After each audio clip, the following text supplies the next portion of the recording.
What's up, everybody? I want to share bits and pieces of testimonies that I have from my past when I wasn't even serving God, and where God kind of, I guess at the time, I didn't realize that it was God that was doing these things and placing these things along my experiences in life until later. But I mean, it's hard to explain. I used to be, as if you've seen any of my other videos about me talking about my past, I used to be into Wicca, and that turned into, I don't want to say fake Satanism, because I was pretty serious about it, but the seriousness that I had about it, which I'll explain that testimony later.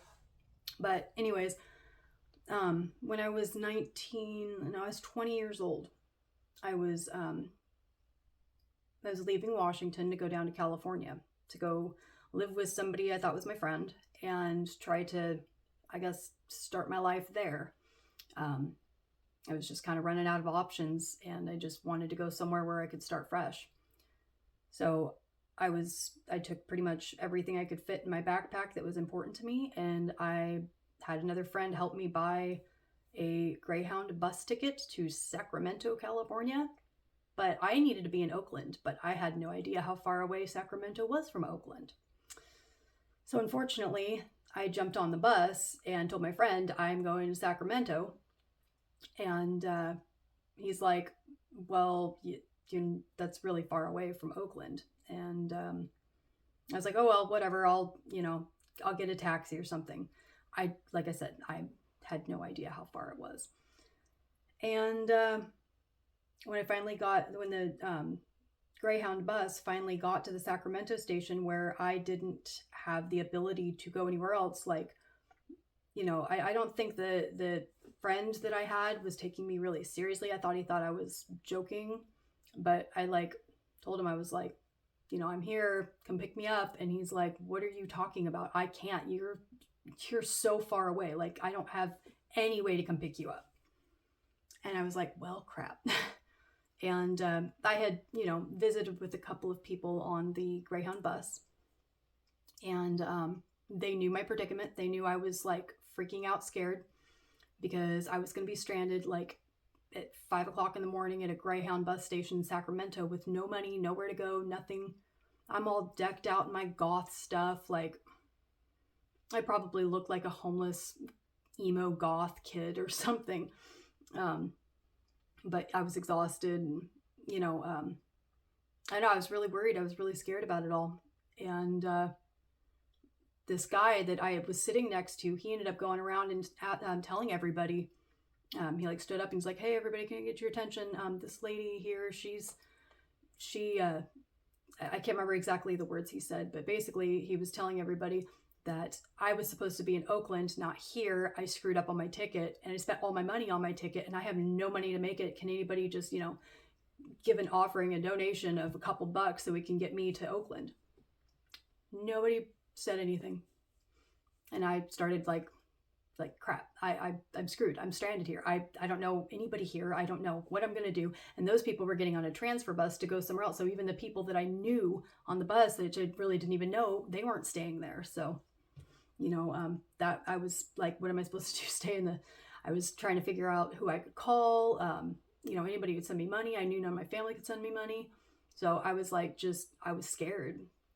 And this older gentleman, probably about the age of my dad, maybe a little bit younger. He might have been maybe 40, in between 40 and 48. I'm not sure if he ends up seeing this, because he's not an angel. He's actually a human being. I'm so sorry if I got your age wrong. I was a naive, dumb kid. So all I remember is that you were like an angel.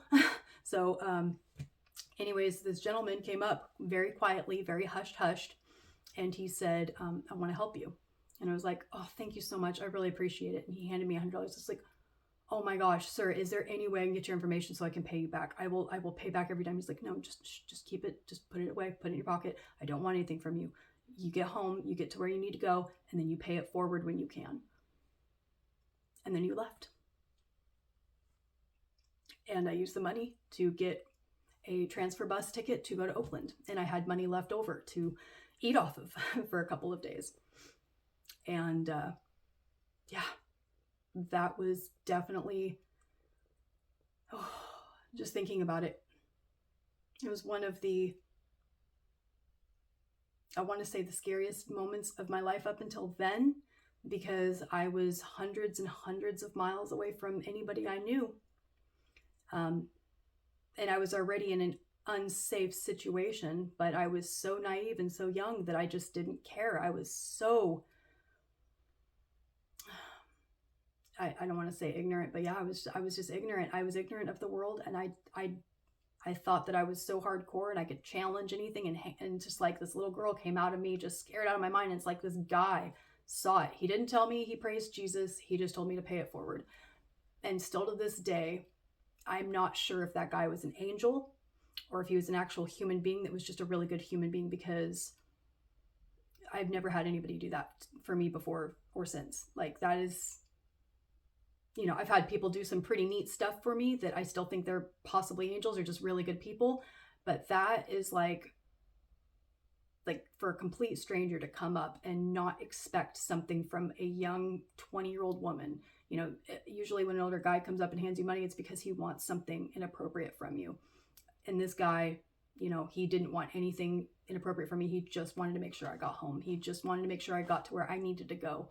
And he just told me to pay it forward when I had the ability. And I can assure you, Mr. Gentleman, whoever you are, I have paid it forward. I have tried my hardest, and I will never stop trying to pay it forward, because that was a phenomenal, awesome, wonderful thing that you did. And yes, I was not serving God at the time, but God had his hand on me, and he touched this person's heart, and he touched my heart because of it. And he made me realize that God, was orchestrating things in my life, and he had his hand in my life. And it is what led me away from Satanism. And that's the second story of California dreaming that I will talk about. So I was a Wiccan when I went to California, 20 years old, between 20 and 21. I went to California as a Wiccan, and I found a witchcraft shop there, and I found like these other shops, and I found this shirt that was a 666 Satan's, you know, soldier, dark army kind of t-shirt with a big upside down pentagram thing on it. And it was just an evil, disgusting shirt. And I bought it, and I started practicing, or trying to practice anyways, black, dark satanic stuff, magic, whatever, blood magic and stuff like that. I wasn't trying to like go out and kill anybody or anything like that. I was just dabbling around with stuff. I'm not going to go into detail about it because it's stupid.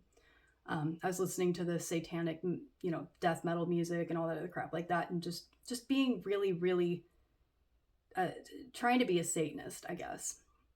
And I don't know why. I can't, you know, at first when I was getting into the Wiccan stuff, it was because some of my other friends were into it, and it was fun. It was just really, I was curious about it, and it seemed like it was like, you know, neat, like it was a game or something, and I just really liked it.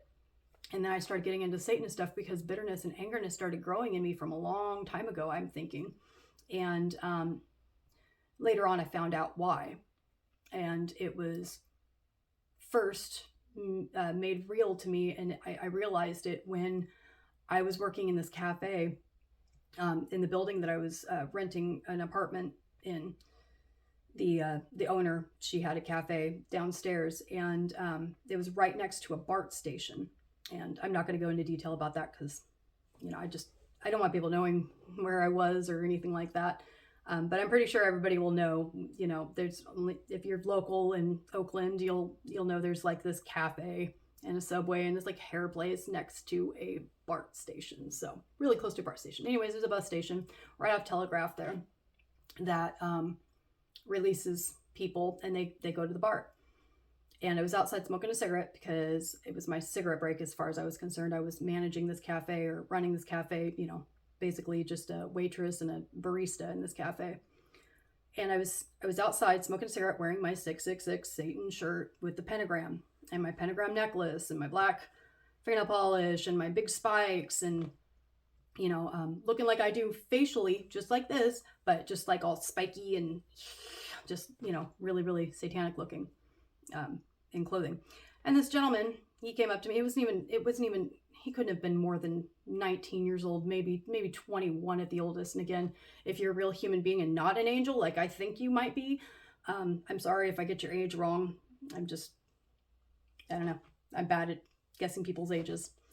Anyhow, this kid, this, same age as me, maybe a little younger, this guy, energetic as heck, just sweet kid, jumps off this bus, runs up to me, and he's like, why would such a beautiful creation of God's wear such an ugly shirt like that? He caught me off guard.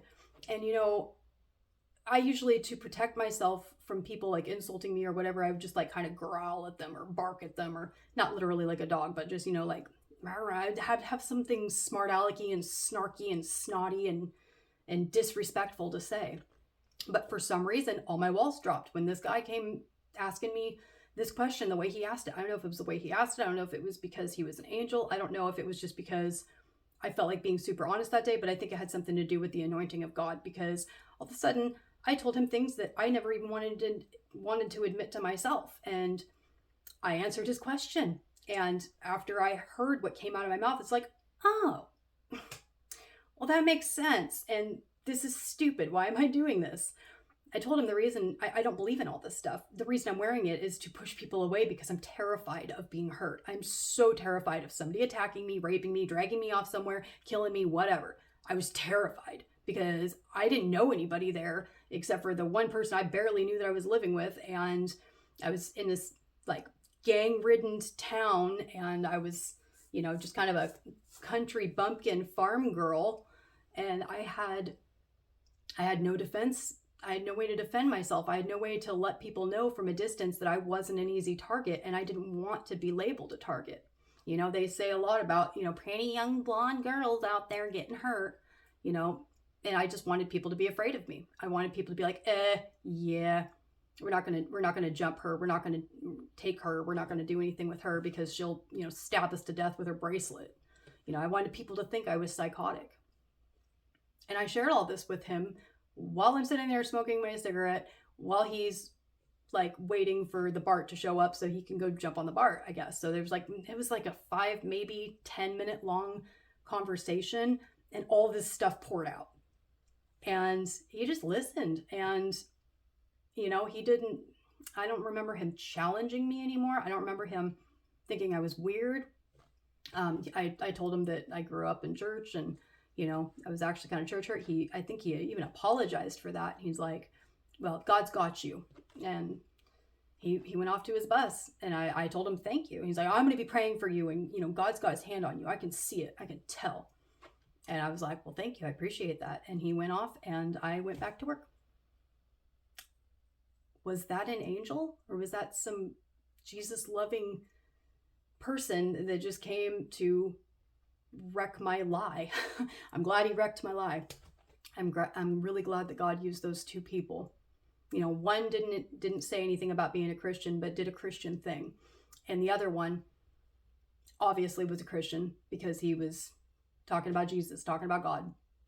And he had the Holy Spirit's power to disarm me and pull my walls down and have me answer him 100% honestly when I wasn't even willing to be honest with myself about why I was doing the things I was doing. I was rampaging. So anyways, those are two of my testimonies. I will say that within, I think it's 3 months or 4 months of that young man coming and talking to me by the cafe BART station, I did renounce my whole Satanistic crap and came back to Jesus. Like, in a way, I can't say I came back to Jesus because I still had a lot of work to do, but I stopped trying to rampage against God. I started trying to go to church. I started trying to live for God in times, and then I would fall back into the party life, or I'd fall back into the, self-loathing crap. And, I wasn't Satanistic. I wasn't witchcrafty. I was just like, I don't want to say normal. I was just secular after that. I wasn't anybody. I was a rocker chick. I was a death metal chick, but I wasn't into satanic crap. I wasn't into witchcraft stuff. So it is what it is. And it's an awesome testimony, 2 awesome testimonies. Those are just two little tidbits of things that happened to me that just blow my mind still to this day, and I still can't figure out. And I just want to leave a little message on here. Greyhound gentleman and Jesus freak awesome guy from the bus. Both of you, thank you for being human and being loving and being obedient to the drive inside of you, which I believe is the Holy Spirit. If you're real human beings, I have been praying that God will anoint and bless you forever because of what you did for me. And I will see you in heaven. But if you're an angel, I'll also see you in heaven. I'm going to high five you just like I would the two people.